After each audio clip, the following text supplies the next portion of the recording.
we can say conclusively that what we see in the sky matches expressly what's outlined in numerous patents, and the materials on the ground match those patents.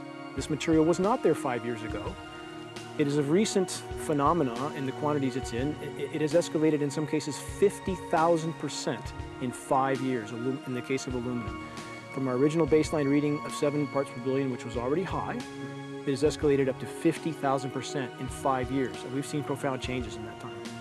Dr. Leonard Time, PhD in chemistry, I cross-checked with him, and he says the oxides of aluminum, barium, and strontium will drive your pH into the coastal, from an acid soil like this up into the neutral. There's no question about it. And that's exactly... That's exactly what you see happening. Wow.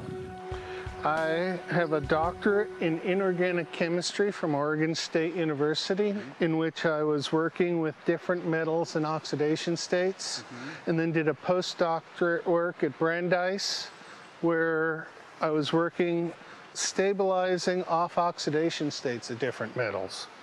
The goal is to sort of figure out how everything fits in the dynamic equilibrium of life. I was working with Francis up in Mount Shasta, and he showed me some rainwater analyses that had to do with levels of aluminum, strontium, and barium in the atmosphere. So I feel the major toxin in these chemtrails is the aluminum. And from the levels we were looking in at Mount Shasta, this is totally, totally unacceptable. When you get to metals and biological systems, you're no longer talking about the bulk aluminum that people think about when they're drinking from soda pop cans and that. So once it gets to the aluminum oxide stage, it just forms a plaque within your arteries and shuts down life. When you take elements that normally aren't out in the environment and you start putting them in the environment, it raises some serious red flags. Aluminum is a very specific, nasty and biological systems.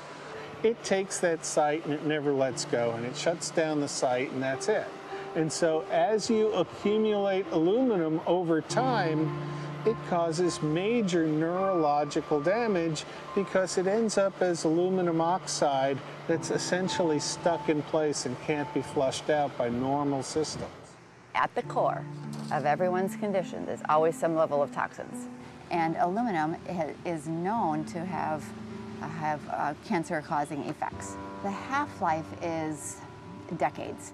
I think that we should be working on taking more of these toxins out of our environment instead of adding more toxins in. It's very concerning that if we add more toxins to our environment, that will be increasing the rates and risks of cancers. Even one patient is not worth it.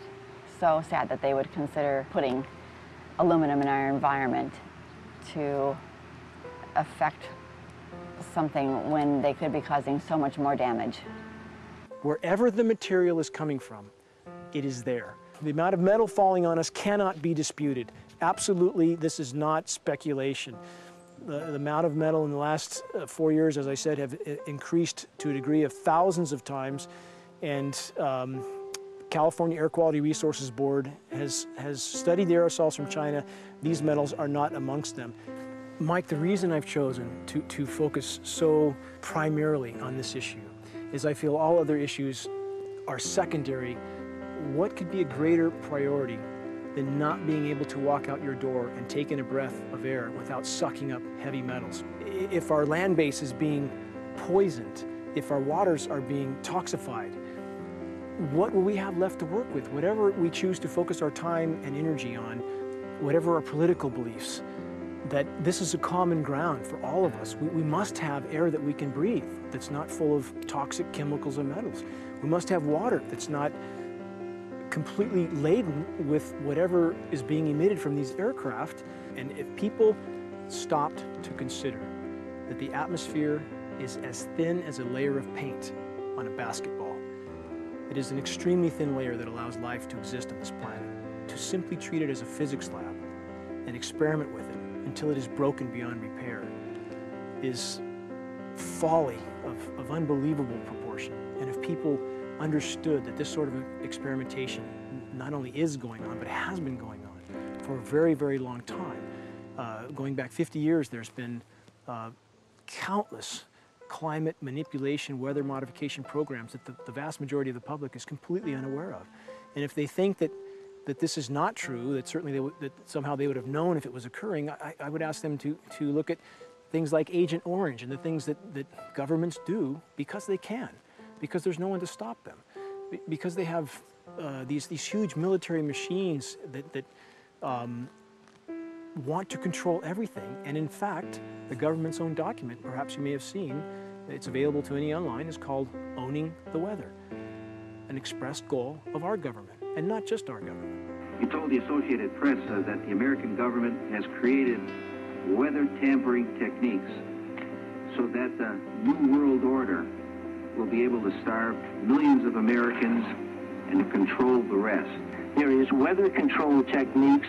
Number one, the entire patents on the equipment. Number two, Senator Claiborne Pell's complete statement and story of his own that not only does it exist, but that we even utilize it as far back as the Vietnam War. Well, Murph, we're going to do what we can. Let's see what we can do. You got the scientists behind you. The scientists are with you, so at least this scientist is with you.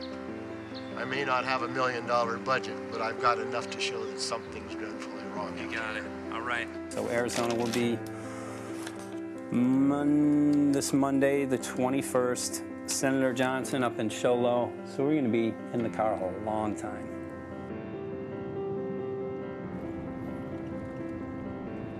Well, it is such a pleasure. This is such an excellent place back here, I'm telling you, Michael. But you know what? We love it. It's so private and it's so quiet and peaceful. And please come in. My name is Karen Johnson. I served in the Arizona State Legislature for 12 years. I was in the House for 8 of those years and in the Senate for 4 of those years. When you see a plane fly overhead, there's a trail that leaves the end of that plane, and it goes from one horizon all the way to the other as the plane flies across. And it begins to filter out and cover more and more of the sky in kind of ripples. It widens out and fills the whole sky.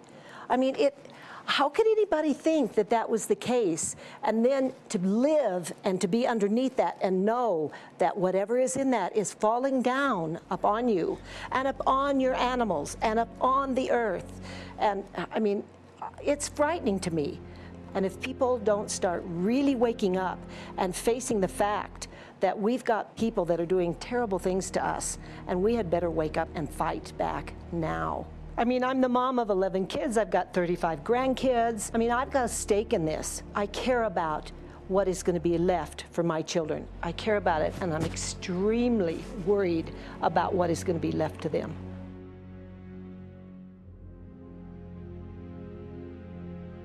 Aluminum is toxic, and we know that it's accumulative. And we know that we're getting more. So we're absorbing it in the air, we're drinking it in our water, so we are accumulating more. So the thought of more aluminum being dispersed in our environment in the way that you mentioned is very frightening to us and very disturbing to us. Those of us who have done any research on this are really quite concerned that we are ill-informed about this issue, and mostly that it's being done.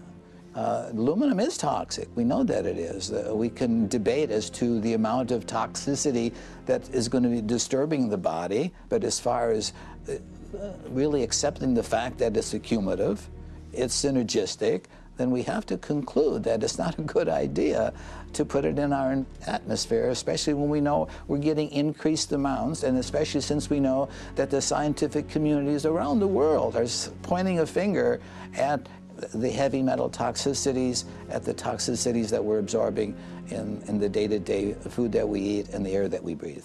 The concern is off the charts about why is this happening? Why is this being allowed to be sprayed continually all over the United States, all over the world? Who is paying for this? I mean, the incidence of Alzheimer's has just skyrocketed, which evidently has to do with an accumulation of aluminum in the brain cells. I mean, I think almost every family has been touched by a member as they get older, having Alzheimer's. And it's a horrible disease. And to say that, well, this just came because people drank soda pop out of aluminum cans, you know, when my father passed away with Alzheimer's and he didn't ever drink soda pop, you know, that explanation doesn't ring true with me. And so I'm wondering, how much did this chemtrail spraying back in the Illinois area affect him?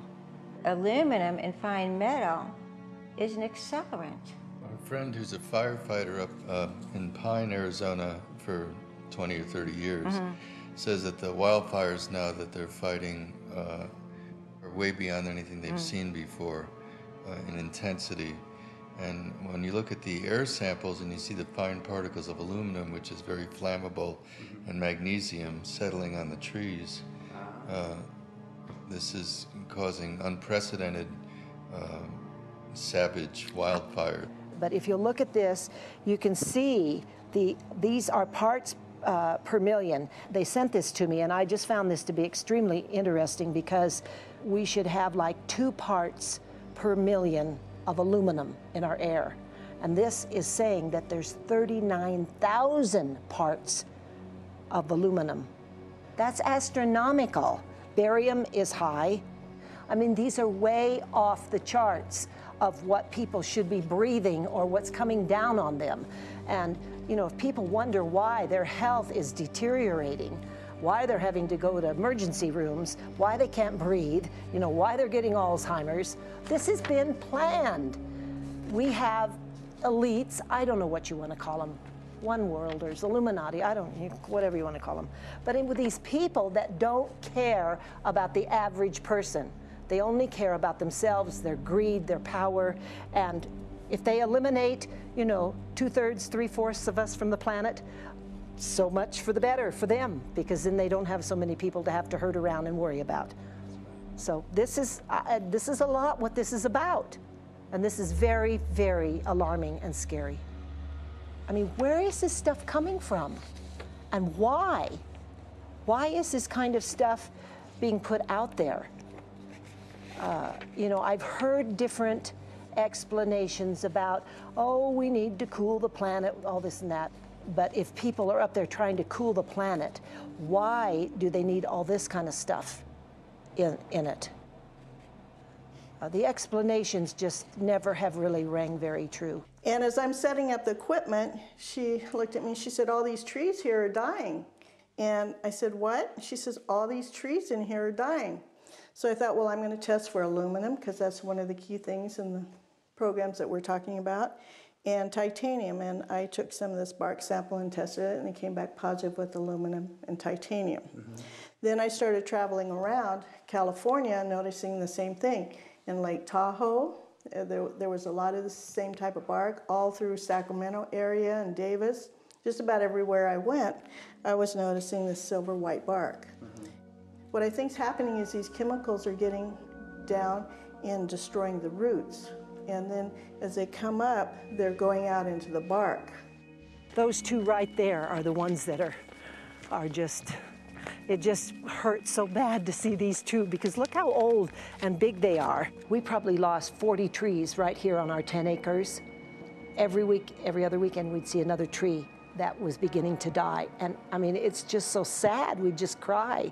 And to think that that might have something to do with it, along with their other explanations, would really, really frost me. Every time you lose a tree, you know, it's not good, it's just sad. And there's another one over here in this little group of trees here. Don't you feel better when you stand up and fight than if you crawl down in a little hole and go to sleep? You know, I mean, my gosh, people, your families are out there, children are out there, your grandchildren. I mean, you've got to do something to help.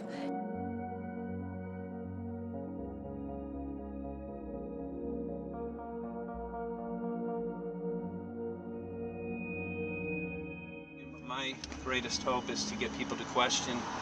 And hey, if they don't wake up while we're there, I'm hoping to plant some seeds. We're going to the most beautiful place on the planet, Hawaii, to see what's going on, collect some data.